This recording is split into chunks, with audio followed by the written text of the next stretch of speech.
नमस्कार दर्शकों, आप देख रहे हैं न्यूज़ चॉइस और मैं हूं आपके साथ सुहानी।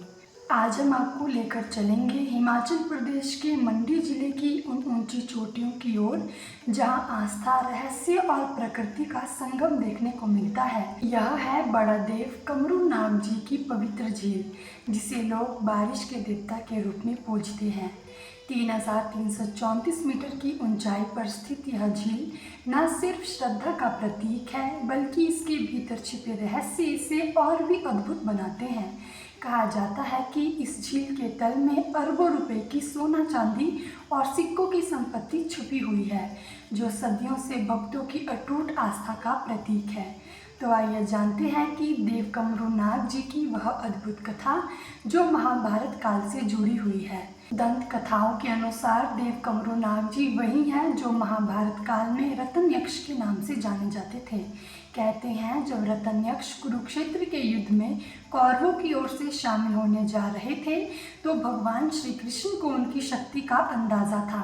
पांडवों की रक्षा के लिए श्री कृष्ण ने छलपूर्वक उनसे उनका सिर वरदान में मांग लिया। रतन यक्ष ने युद्ध देखने की इच्छा जताई तो श्री कृष्ण ने उनका सिर बांस के डंडे पर रखकर युद्ध भूमि के बीच स्थापित कर दिया और यहीं से शुरू होती है देव कमरू नाग की कथा। युद्ध के बाद पांडवों ने रतन यक्ष को कमरू नाग के रूप में अपना आराध्य देव माना और हिमालय प्रवास के दौरान उनकी स्थापना मंडी की इन पहाड़ियों में की। तब से देव कमरू नाग को वर्षा देवता के रूप में पूजा जाने लगा। कहा जाता है जब भी प्रदेश में सूखा पड़ता है या बारिश नहीं होती तो लोग देव कमरू नाग के दरबार में जाकर बारिश की गुहार लगाते हैं। यह झील और इसके आसपास का इलाका देवदार के घने जंगलों से घिरा है।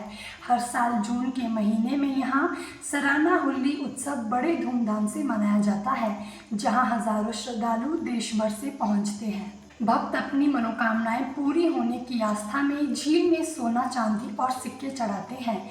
किंवदंती है कि इस झील की रक्षा शेषनाग करते हैं और जो भी इसे नुकसान पहुंचाने की कोशिश करता है उसे देवता स्वयं दंड देते हैं। इतना ही नहीं, जुलाई 2020 में हिमाचल प्रदेश राज्य जैव विविधता बोर्ड ने इस झील को और इसके आसपास के क्षेत्र को जैव विविधता विरासत स्थल घोषित किया। यहाँ कई दुर्लभ औषधीय पेड़ पौधे और पक्षियों की प्रजातियाँ पाई जाती हैं, जो इसे प्राकृतिक रूप से भी बेहद महत्वपूर्ण बनाती है। रोहाड़ा से कमरू नाग तक की यह यात्रा 6 किलोमीटर लंबी है। 3 से 4 घंटे की यह चढ़ाई थकाने वाली ज़रूर है, लेकिन जैसे जैसे आप ऊपर पहुंचते हैं प्रकृति की गोद में बसी यह झील सारी थकान मिटा देती है। कहा जाता है जो दिल से कमरू नाग को पुकारता है उसकी हर मनोकामना देवता पूरी करते हैं।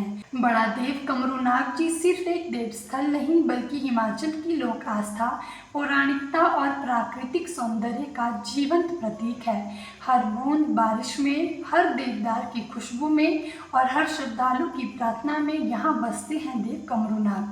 तो दर्शकों, अगर आप भी हिमाचल की गोद में बसी इस दिव्य झील तक नहीं पहुँचे तो एक बार ज़रूर जाइए, क्योंकि कहते हैं कमरू नाग की यात्रा स्वर्ग की यात्रा के समान है। तो इसी के साथ मुझे दीजिए इजाज़त। ऐसी ही महत्वपूर्ण जानकारियों के लिए देखते रहिए न्यूज़ चॉइस।